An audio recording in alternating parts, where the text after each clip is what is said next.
الله العظيم وبلغنا رسوله النبي الكريم الأمين ونحن على ذلك لمن الشاهدين والشاكرين والحمد لله رب العالمين. اللهم رب اشرح لي صدري ويسر لي أمري واحلل عقدة من لساني يفقهوا قولي. حمد و صلاۃ کے بعد محترم اللہ کے سامنے کرام، گزشتہ درس میں آپ کے سامنے سورہ اعراف کی آیت نمبر 42 تک کا معنی اور ذکر کیا گیا ہے کہ جس میں اللہ تبارک و تعالیٰ نے کفار کے عذاب اور ان کے لیے جنت کے دروازوں کے، آسمان کے دروازوں کے نہ کھولے جانے کا تذکرہ فرمایا۔ اس کے ساتھ ہی مسلمانوں کے حوالے سے رب تعالیٰ نے ذکر فرمایا ہے کہ ہم انسان کو اتنا ہی مکلف کرتے ہیں جتنا کہ اس میں استطاعت اور طاقت ہو۔ پھر مسلمانوں کے حوالے سے رب تعالیٰ نے ارشاد فرمایا کہ وہ جنتی ہیں اور جنت میں ہمیشہ رہیں گے۔ اب سوال یہ ہوا کہ مسلمان جب جنت میں جائیں گے تو دنیا میں یقینی طور پر مسلمان ایک دوسرے سے حسد میں بھی مبتلا ہوتے ہیں، دیگر ایسی قلبی اور روحانی بیماریوں کا بھی شکار ہوتے ہیں، امراض کا شکار ہوتے ہیں، جن میں منافقت کا ہونا، حسد کا ہونا، دلوں میں ایک دوسرے کے بغض و کینے کا ہونا۔ تو کیا یہ ان ساری چیزوں کے ساتھ جب جنت میں جائیں گے تو جنت میں بھی ان چیزوں کی وجہ سے ان کی یہ امراض، ان کی یہ بیماریاں باقی رہیں گی؟ اور دوسرا یہ کہ جب جنت میں جنتی الگ الگ مقامات پر ہوں گے، بعض لوگ جنت میں ادنا درجے پر ہوں گے، بعض اعلیٰ درجے پر ہوں گے، بعض مقام علیین میں ہوں گے، تو کیا نچلے درجے والے اوپر والوں کو دیکھ کر حسد کریں گے؟ جو کہ ایک فطری چیز ہے کہ اپنے سے اوپر والوں کی نعمتوں کو دیکھ کر انسان حسد میں مبتلا ہوتا ہے۔ تو اللہ تبارک و تعالیٰ نے اس کے مطابق ارشاد فرمایا، وَنَزَعْنَا مَا فِي صُدُورِهِم مِّنْ غِلٍّ تَجْرِي مِن تَحْتِهِمُ الْأَنْهَارُ، اور ہم نے ان کے سینوں سے ایک دوسرے کی رنجشوں کو نکال دیا ہے۔ تجری من تحتہم الانہار، ایسی جنت کے ان کے نیچے دریا بہہ رہے ہیں۔ وقالوا، اور وہ کہیں گے، الحمدللہ الذی ہدانا لہذا، اللہ کا شکر ہے کہ جس نے ہمیں یہاں پہنچایا۔ وما کنا لنہتدی لولا ان ہدانا اللہ، اور اگر اللہ ہمیں نہ پہنچاتا تو ہم خود سے یہاں نہیں پہنچ سکتے تھے۔ لقد جاءت رسل ربنا بالحق، بے شک ہمارے پاس ہمارے رب کے رسول حق کو لے کر آئے۔ ونودوا، اور انہیں یہ ندا کی جائے گی،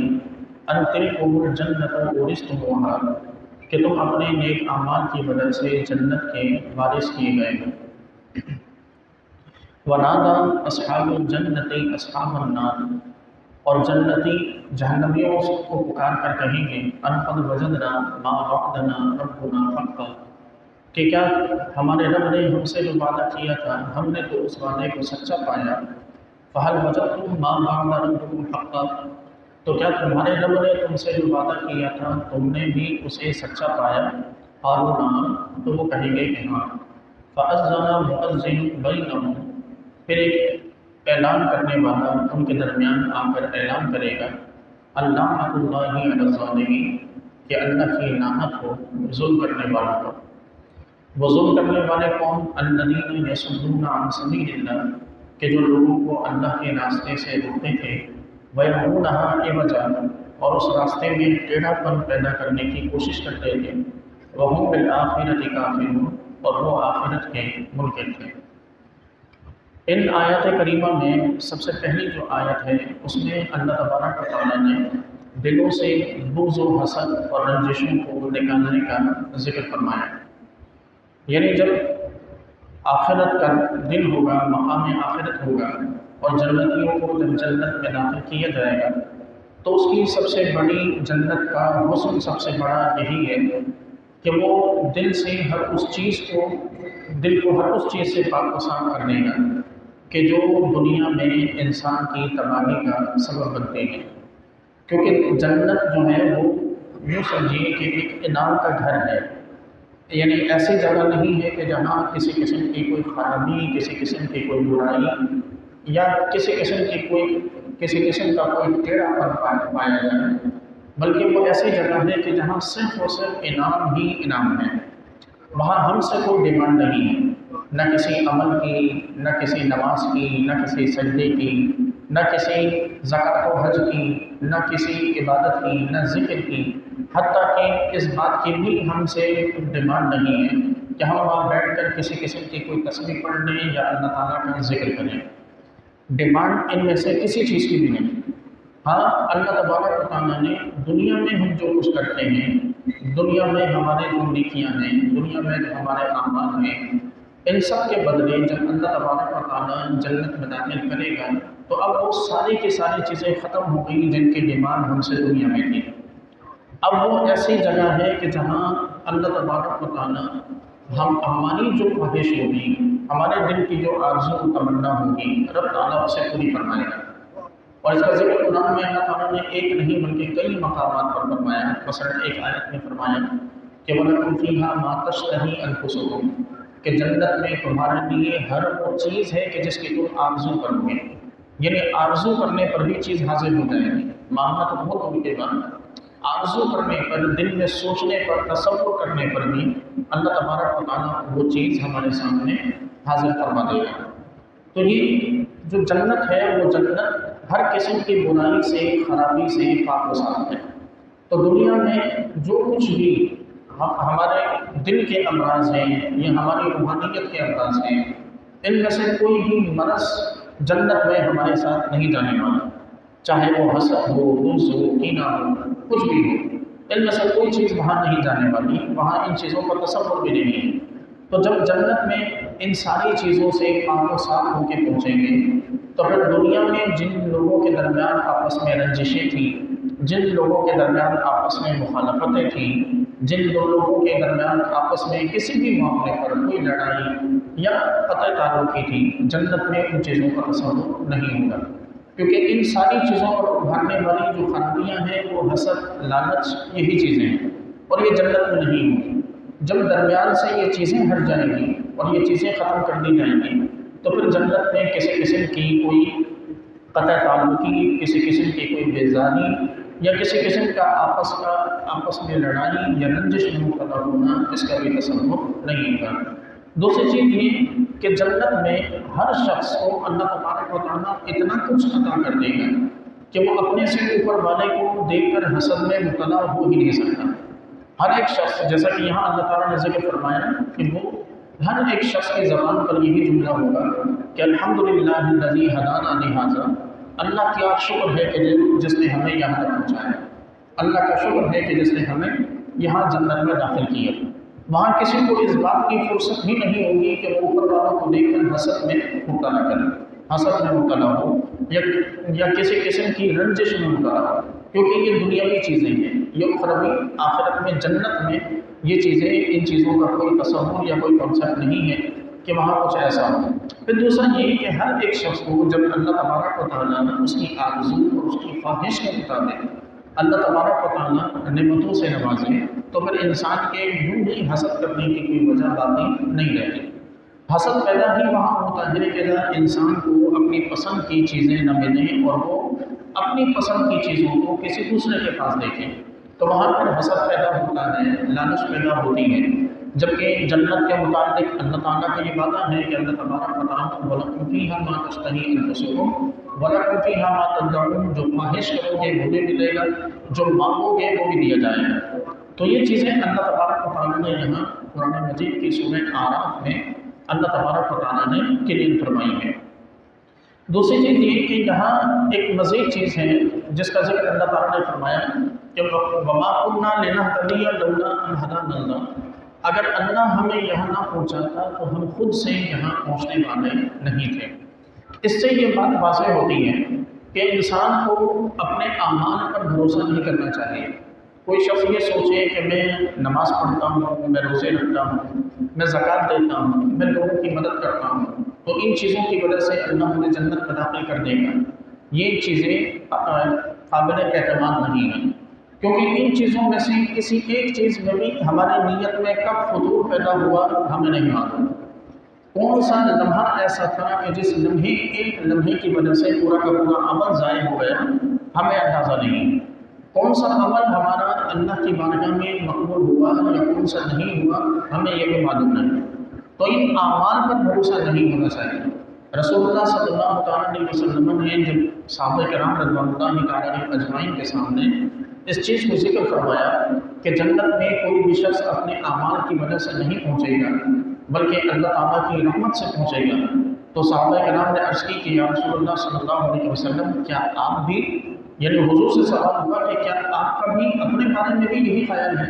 کہ آپ بھی اللہ کی رحمت سے ہی جنت میں پہنچیں گے، اعمال کے سبب نہیں؟ حضور نے فرمایا کہ ہاں میں بھی۔ یعنی رسول اللہ صلی اللہ علیہ وسلم نے اپنے متعلق بھی یہی چیز امت کو سکھائی اور یہی چیز ذکر فرمائی کہ اللہ تبارک و تعالیٰ سے یہ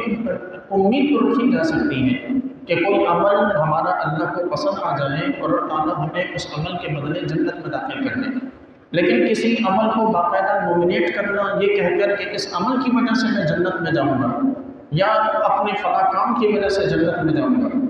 یہ حتمی طور پر یہ ڈیسائیڈ کر کے یہ بات کرنا یہ اللہ تعالیٰ کو ناپسند ہے،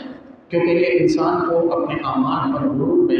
اور تکبر میں مبتلا کر دیتی ہے۔ یہ بات کرنا، یہ اس قسم کا جملہ کہنا کہ فلاں کام میرا ایسا ہے کہ میں بس پکا اس کام کی وجہ سے جنتی ہوں، یہ امید نہیں ہے، یہ اللہ تعالیٰ سے جنت کی ڈیمانڈ نہیں ہے، بلکہ یہ تکبر ہے، اور اس چیز کو اللہ تعالیٰ ناپسند فرماتا ہے، اور اس جملے کی وجہ سے ہی کوئی عبادت ظاہر ہو سکتی ہے۔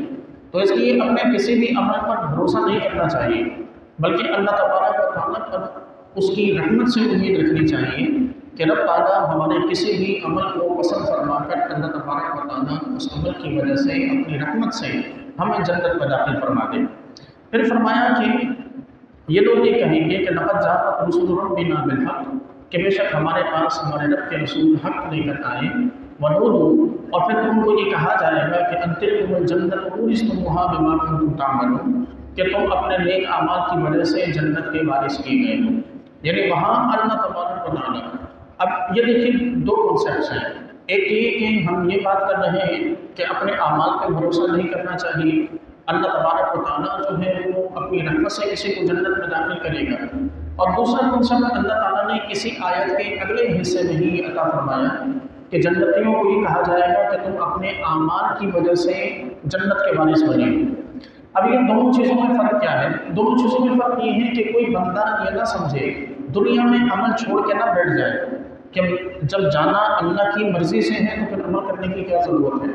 پھر میں نیک اعمال کیوں کروں جب اللہ تعالیٰ اپنی مرضی سے لوگوں کو جنت میں داخل کرے گا؟ نہیں، اللہ تبارک و تعالیٰ بھی پسند فرمائے گا اور رحمت فرمائے گا تو انہی لوگوں پر رحمت فرمائے گا جو عمل کرتے ہوں۔ ایسا نہیں ہے کہ وہ عمل نہ کرتے ہوں اور پھر وہ شخص بھی یہ کہے کہ میرا اور رب کا معاملہ ہے، جیسا کہ عموماً ہمارے یہاں کہا جاتا ہے کہ جنت کا مالک تو اللہ ہے، وہ جسے چاہے گا جنت میں ڈالنے کا، مجھے بھی جنت میں داخل فرما دے گا۔ تو یہاں اللہ تبارک و تعالیٰ نے ان دونوں قسم کے جو سوچیں ہیں ہماری سوسائٹی کی، ان دونوں کو رد فرمایا۔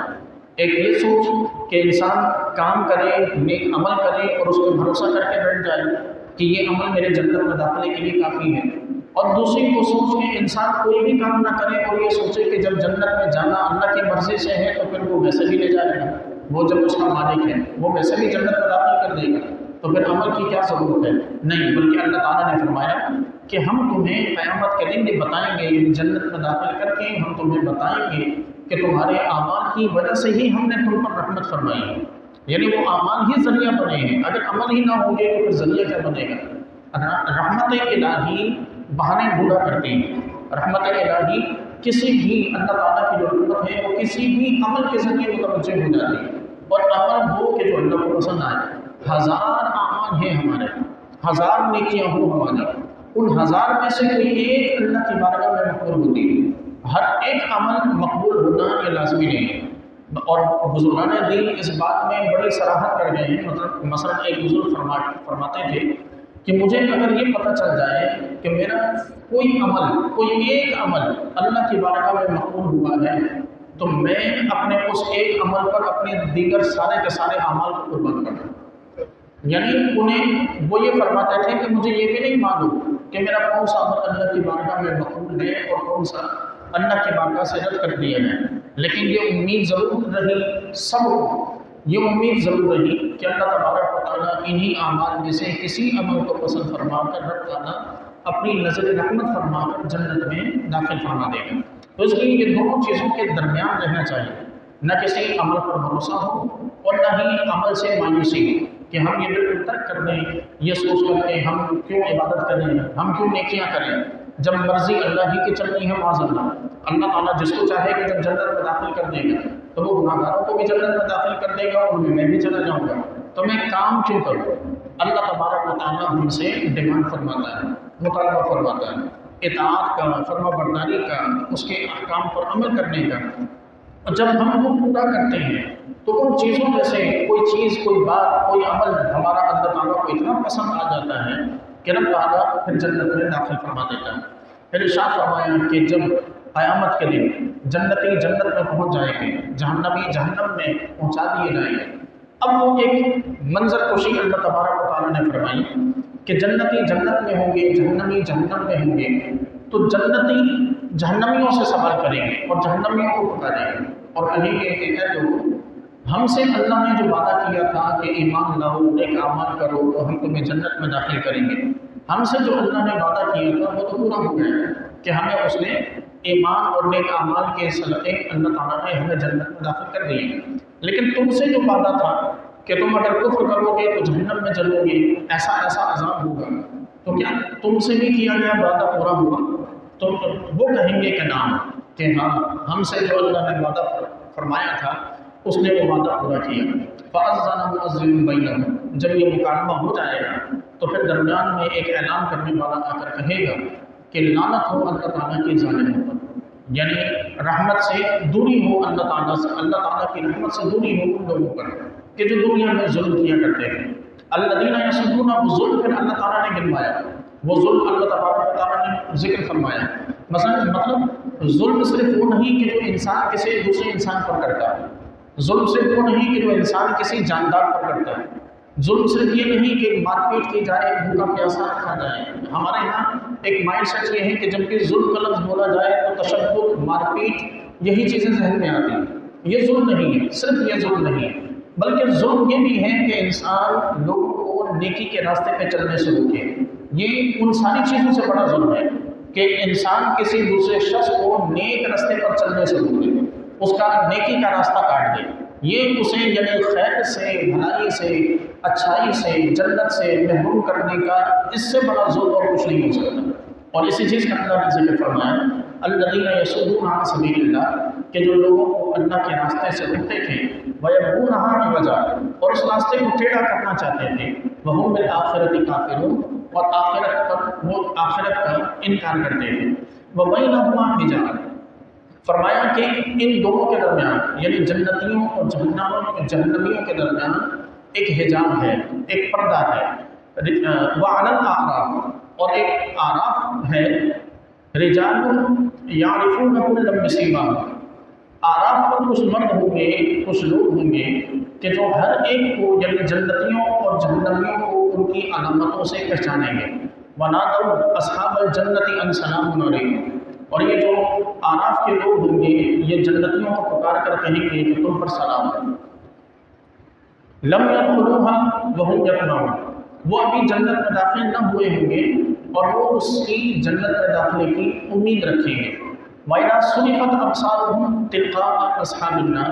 اور جب ان کی آنکھیں دوزخ والوں کی طرف پھیری جائیں گی، قالوا، تو وہ کہیں گے ربنا لا تجعلنا مع القوم الظالمین، اے ہمارے رب ہمیں ظالم لوگوں کے ساتھ نہ کرنا. یعنی یہ آراف ایک جگہ ہے کہ جس کے متعلق مفسرین کرام نے مختلف اقوال ذکر فرمائے ہیں. بعض نے فرمایا کہ جنت و جہنم کے درمیان ایک دیوار ہے کہ جسے آراف کہا جاتا ہے. بعض فرماتے ہیں کہ یہ جنت و جہنم کے درمیان ایک جگہ ہے کہ جہاں وہ لوگ ہوں گے کہ جن کے نیکیاں اور گناہ برابر ہیں۔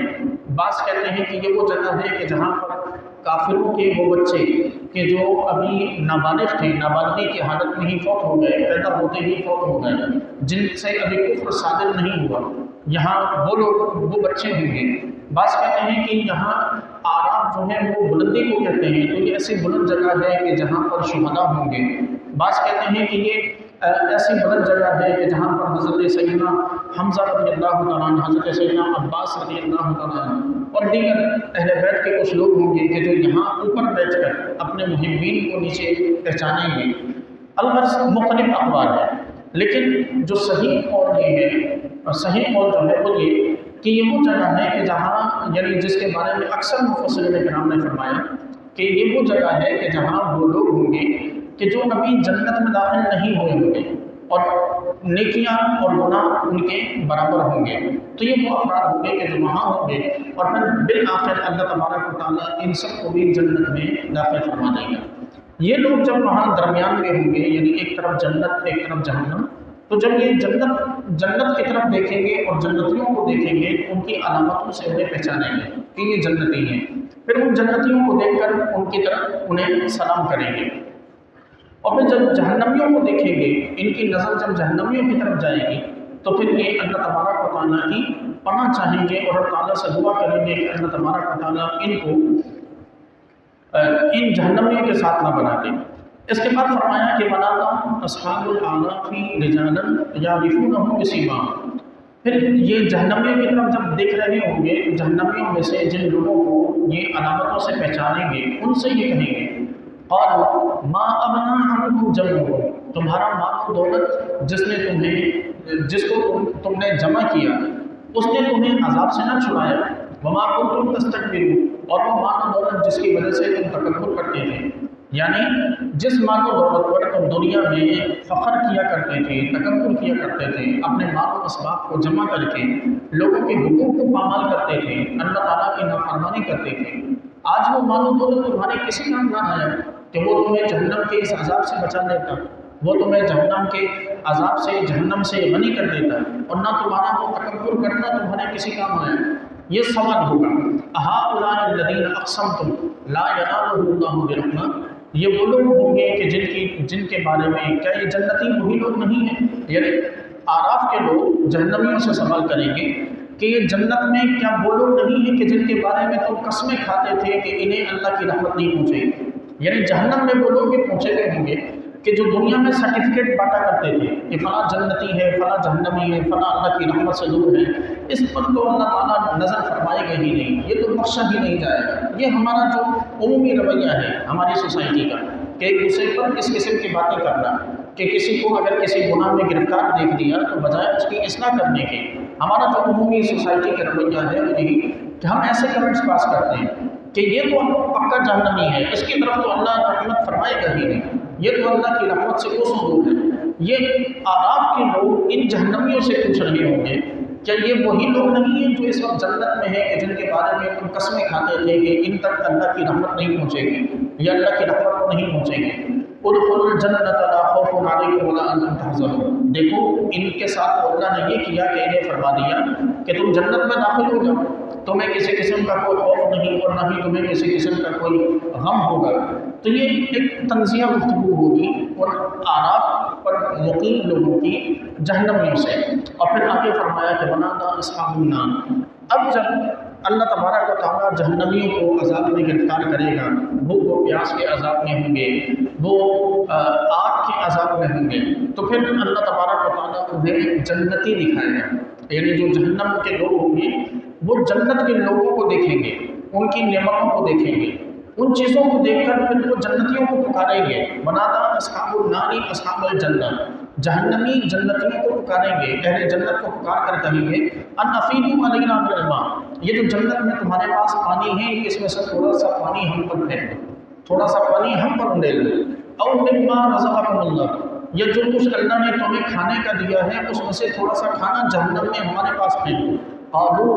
وہ جنتی کہیں گے ان اللہ حرمهما علی الکافرین، اللہ نے یہ دونوں نعمتیں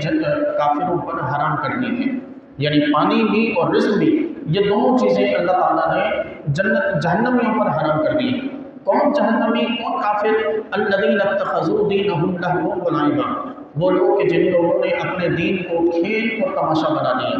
وغرتہم الحیات الدنیا،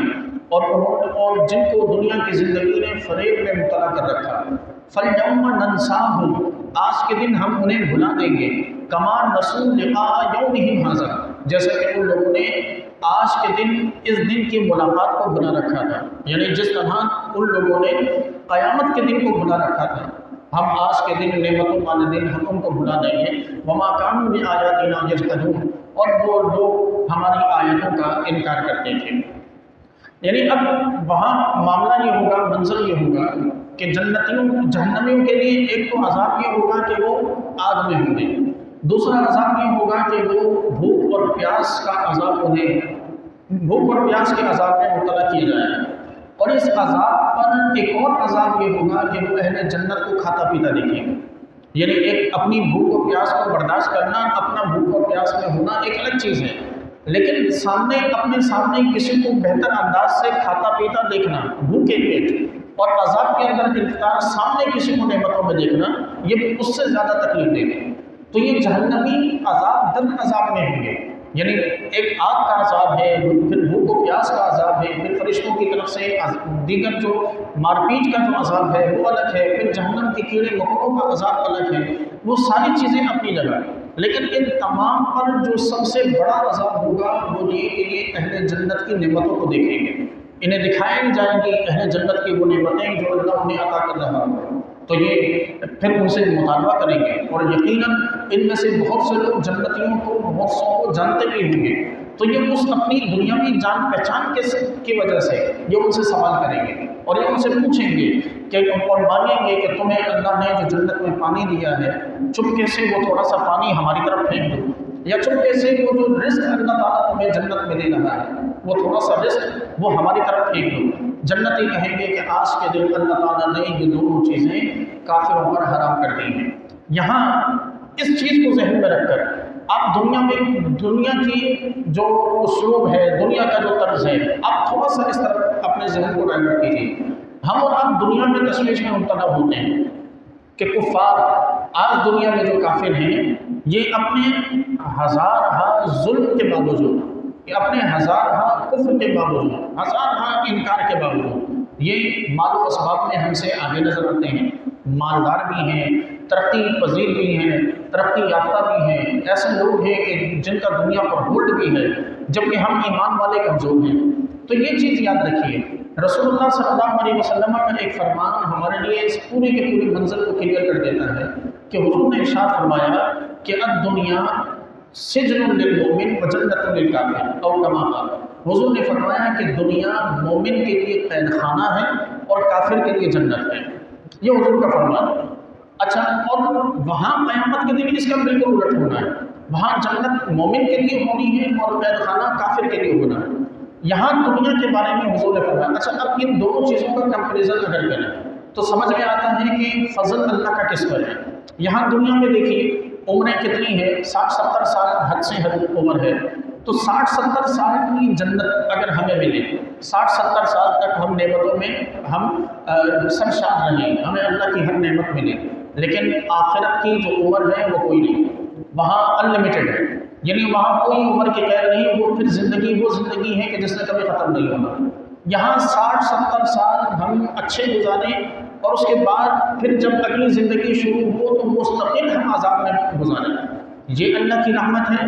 یا پھر یہ اللہ کی رحمت ہے کہ 60-70 سال ہم برداشت کریں اور اگلی پوری کی پوری زندگی ایک مستقل اور طویل زندگی وہ ہم نعمتوں میں گزاریں؟ یقیناً فضل کس میں ہے؟ اس میں ہے کہ یہ 60-70 سال کی جو عمر ہے اس کو ہم مشکلات کے ساتھ برداشت کر لیں، اس کو ہم اللہ تعالیٰ کی رضا میں راضی رہ کر ان کو ہم مشکلات کے ساتھ برداشت کریں، تاکہ جو آخرت کی لمبی زندگی ہے، بے حساب جو زندگی ہے وہ نعمتوں میں گزر جائے۔ کافروں نے کیا کیا؟ اچھا، یہ کانسیپٹ صرف مسلمانوں کا ہو سکتا ہے، کیونکہ مسلمانوں میں ہے آخرت کا دن، مسلمانوں میں ہے موت کے بعد کی زندگی کا کانسیپٹ، تو یہ صرف مسلمانوں میں ہے۔ ہم اور آپ جو عمل کرتے ہیں وہ ہمارا عمل زیادہ تر جو ڈپینڈنٹ ہوتا ہے اس بات پر ہوتا ہے کہ اللہ ہمیں قیامت کے دن اس کا اجر عطا کرے گا، اللہ تعالیٰ ہمیں قیامت کے دن اس کا صلہ عطا کرے گا۔ یہ وہ چیز ہے کہ ہمیں موٹیویٹ کرتی ہے مزید نیکیوں کی طرف، ہماری دنیاوی زندگی پر ہمیں صبر کرنے کی طرف موٹیویٹ کرتی ہے۔ ہماری دنیاوی زندگی میں جو مشکلات آتی ہیں ہم انہیں برداشت کر جاتے ہیں صرف یہ سوچ کر کہ ان مشکلات پر اللہ تبارک و تعالیٰ صبر کرنے کے بدلے قیامت کے دن اجر دے گا۔ اب یہ چند سالوں کی جو زندگی ہے، یہ چند سالوں کی زندگی گزارنا، مشکلات پہ صبر کرنا، ہمیں آخرت کا جو کانسیپٹ ہے یہ موٹیویٹ کرتا ہے کہ ہم ان چیزوں پر صبر کریں۔ اگر آپ آخرت کے اس کانسیپٹ کو ہٹا دیں، آپ اس چیز کو ہٹا دیں کہ آخرت کا بھی کوئی دن ہے، تو پھر کیا بچے گا؟ پھر یہی دنیا میں زندگی بچے گی۔ پھر ہر انسان یہ سوچے گا کہ یہی تو زندگی ہے، یہی تو زندگی ہے کہ جسے ہم نے گزارنا ہے۔ اس زندگی میں پھر کیوں ہم نعمتوں سے محروم رہیں؟ پھر لالچ پیدا ہوگی، پھر حسد پیدا ہوگا، پھر دنیا میں وہ تمام خرابیاں پیدا ہوں گی، پھر عدل و غارت گیری پیدا ہوگی۔ اچھا، ایک جملہ ہمیں دیا جاتا ہے، ایک سینٹنس ہے، ایک محاورہ ہے کہ جو ہمارے یہاں بولا جاتا ہے، جو قطعی طور پر درست نہیں ہے کہ زندگی ایک بار ملتی ہے۔ یہ جملہ جو ہمیں موٹیویٹ کرنے کے لیے بولا جاتا ہے کہ زندگی ایک بار ملتی ہے، اس لیے جیسا چاہو جیو، یہ اسلام کا کانسیپٹ نہیں ہے، یہ یاد رکھیں۔ زندگی ایک بار نہیں ملتی، زندگی اللہ تعالیٰ نے ہمیں تین عطا فرمائی ہے، ایک عالم ارواح کی زندگی، ایک عالم اجسام کی زندگی، اور ایک عالم برزخ کی زندگی، اور ایک بلکہ چوتھی زندگی وہ ہے کہ جو کبھی ختم ہونے والی نہیں، جو آخرت کے دن اللہ تعالیٰ زندہ فرمائے گا۔ چار زندگیاں اللہ نے عطا کی۔ عالم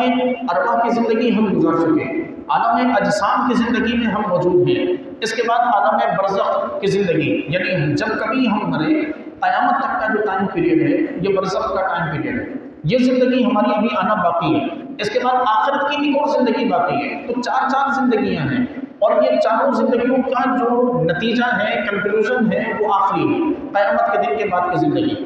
ابتدا کی جو عالم ارواح کی زندگی ہے اس میں ہمیں کچھ نہیں کرنا تھا، وہ زندگی صرف اس لیے تھی کہ اللہ تبارک و تعالیٰ نے انسانی ارواح کو جمع فرما کر رب تعالیٰ نے وعدہ لیا تھا اور پوچھا تھا کہ کیا میں تمہارا رب نہیں ہوں؟ ساری روحوں نے کہا کہ بے شک تو ہمارا رب ہے۔ وہ زندگی کا اس زندگی کا کام وہاں پورا ہو گیا، یعنی وہ زندگی اس لیے تھی کہ ایک ایگریمنٹ کیا جائے اللہ تعالیٰ سے کہ اور اللہ تعالیٰ ہم سے سوال کرے اور ہم اس سوال کے جواب میں اس سے ایگریمنٹ کریں۔ ہم یعنی اس نے سوال کیا الستو بربکم، کیا میں تمہارا رب نہیں ہوں؟ لوگوں نے کہا قالوا بلا، کہ بے شک تم ہمارا رب ہے۔ وہاں کی زندگی کا پروسیس ختم ہو گیا، اب عالم اجسام کی زندگی ہے۔ عالم اجسام کی جو زندگی ہے یہ ہے دارالعمل۔ اس پوری کی پوری زندگی میں ہم سے ڈیمانڈز ہیں، اللہ کی پیروی کرو، اللہ تعالیٰ کی اطاعت کرو، اس کی فرما برداری کرو، رسول اللہ کی سنتوں کی پابندی کرو، اپنی زندگی اسلام کے مطابق گزارو۔ اس میں ڈیمانڈز ہیں ہم سے، اس میں ہم نے عمل کرنا ہے، اس میں ہم نے کام کرنے ہیں اللہ کی مرضی کے مطابق۔ مخصوص زندگی ہے، مخصوص ایک لمیٹڈ ٹائم پیریڈ ہے، 60-70 سال کی ایک مخصوص زندگی۔ اس کے بعد پھر جو زندگی آئے گی وہ ہے برزخ کی زندگی۔ تو اس زندگی میں ہم نے جو کچھ کیا ہوگا اس کے نتائج اور اثرات ہمیں برزخ کی زندگی میں ملیں گے۔ اگر یہاں نیک اعمال کیے، ایمان پر سلامتی کے ساتھ چلے گئے، نیک اعمال کر کے دنیا سے چلے گئے تو برزخ کی زندگی بڑی آسان ہو جائے گی۔ اور اگر یہاں ہم سے کچھ گناہ سرزد ہوئے تو برزخ کی زندگی کے اندر، قیامت سے پہلے تک کی جو زندگی، اس زندگی کے اندر بہت سے لوگ ایسے ہوں گے کہ اس ٹائم پیریڈ کے اندر انہیں عذاب دے دیا جائے گا۔ جب قیامت آئے گی تو وہ اپنے کیے گئے گناہوں کی سزا پا کے فارغ ہو چکے ہیں، اب قیامت کے دن ان کا حساب و کتاب آسان ہو جائے گا۔ اور پھر جو قیامت کے دن آئے گا وہ قیامت کے دن ہماری اس زندگی اور اگلی زندگی، یعنی یہ زندگی اس کا حساب ہوگا، برزخ کی زندگی کو دیکھا جائے گا کہ ہم نے اس میں اپنے گناہوں کی سزا بھگت لی ہے یا نہیں۔ اگر باقی ہے تو وہ سزا یا تو پوری کی جائے گی یا اللہ اپنے فضل سے معاف کر دے گا یا رسول اللہ کی شفاعت کام آئے گی۔ اور اگر سزا پوری ہو چکی تو پھر وہاں پر جو اگلا جو لمحہ ہے، اگلا جو پروسیس ہے وہ میزان کا ہے۔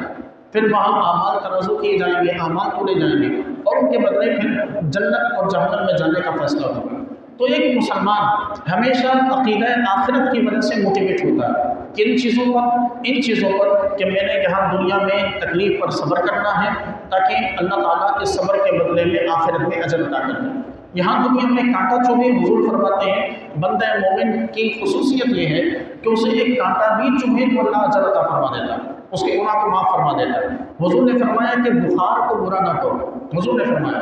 بخار کو برا نہ کرو، کیوں؟ اس لیے کہ یہ جب بھی آتا ہے تمہارے درجوں کو بلند کرتا ہے اور گناہوں کو مٹاتا ہے۔ تو جب ایک عام نارمل سا بخار ہمیں اللہ تبارک و تعالیٰ کی رحمتوں کا مستحق بنا دیتا ہے، تو ذرا سوچئے کہ پھر آخرت پر جب ہمارا یقین مزید پختہ ہوگا تو پھر بڑی سے بڑی مصیبت بھی ہم یہ سوچ کر گزار دیں گے،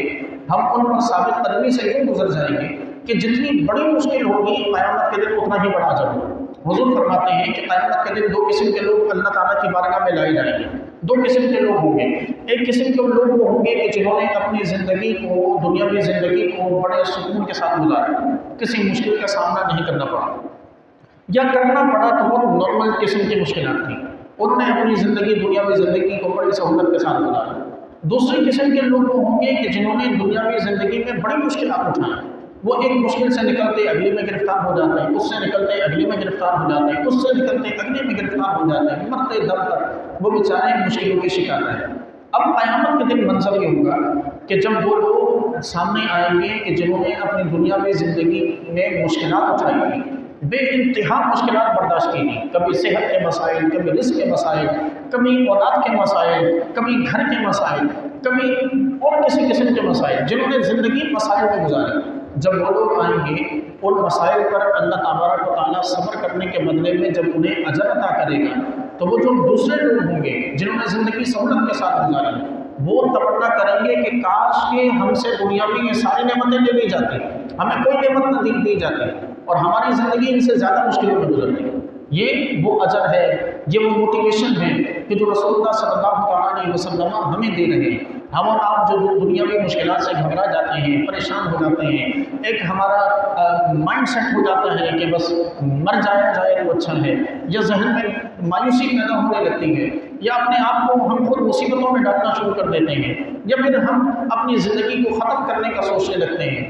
رسول اللہ کے یہ فرامین ہمارے لیے بہت زیادہ موٹیویشنل ہیں۔ حضور علیہ الصلوۃ والسلام کی ذات، آپ علیہ الصلوۃ والسلام کے یہ فرامین ہمیں حوصلہ اور تسلی دینے کے لیے کافی ہیں کہ رسول اللہ صلی اللہ علیہ وسلم کی یہ فرامین اگر ہم پڑھتے رہیں، حضور کی ان احادیث کو اگر ہم پڑھتے رہیں، اور قرآن کی ان آیات کو اگر ہم پڑھتے رہیں کہ جن میں اللہ تبارک و تعالیٰ نے یہ ذکر فرمایا کہ قیامت کے دن جو ہے وہ لوگ کہ جنہیں دنیا میں لوگ کہا کرتے تھے کہ یہ تو اللہ کی رحمت سے محروم لوگ ہیں، وہی لوگ جنت میں ہوں گے، اور آراف والے پوچھ رہے ہوں گے جہنمیوں سے کہ یہ وہی لوگ نہیں ہیں کہ جن کے بارے میں تم کہا کرتے تھے کہ یہ اللہ کی رحمت سے محروم ہیں، دیکھو اللہ نے انہیں فرمایا کہ تم جنت میں داخل ہو جاؤ۔ تو اس لیے رسول اللہ صلی اللہ علیہ وسلم کی سیرت کو جاننا اور حضور اکرم صلی اللہ علیہ وسلم کے اسوہ حسنہ سے واقف رہنا، یہ یقینی طور پر ہمارے دلوں میں وہ جذبہ پیدا کرتا ہے کہ جو جذبہ ہمیں ہماری مشکلات پر صبر کرنا سکھاتا ہے، جو جذبہ ہمیں آزمائشوں میں صبر کرنا سکھاتا ہے، جو جذبہ ہمیں دنیاوی لوگوں کے برے سلوک اور برے رویوں پر صبر کرنا سکھاتا ہے۔ یاد رکھیے کہ یہاں دنیا میں کسی نے اگر ہمارا 1 روپیہ بھی مار رکھا ہے، یہاں دنیا میں کسی نے 1 روپیہ بھی اگر ہمارا وصل کر رکھا ہے، قیامت کے دن وہ 1 روپیہ بھی پلٹ کے ملنا ہے۔ ایسا نہیں ہے کہ قیامت کے دن اس کا حساب نہیں ہوگا۔ یہاں دنیا میں کسی نے اگر ہمیں انگلی سے چھو کر اگر ہمیں تکلیف دی ہے، قیامت کے دن اس کا بھی حساب ہوگا، اور اللہ تبارک و تعالیٰ اس پر بھی اجر عطا فرمائے۔ یہاں دنیا میں اگر چلتے چلتے ہم کسی دیوار سے ٹکرائے اور ہلکی سی خراش پڑی، قیامت کے دن اس کا بھی اجر ملنا۔ تو یہ ساری چیزیں ہماری موٹیویشن کے لیے، ہمارے حوصلے کے لیے، ہماری تسلی کے لیے کافی ہیں۔ خالق کائنات سے دعا ہے کہ پروردگار ہم سب کو عمل کی توفیق مرحمت فرمائے۔ وما علینا الا البلاغ المبین۔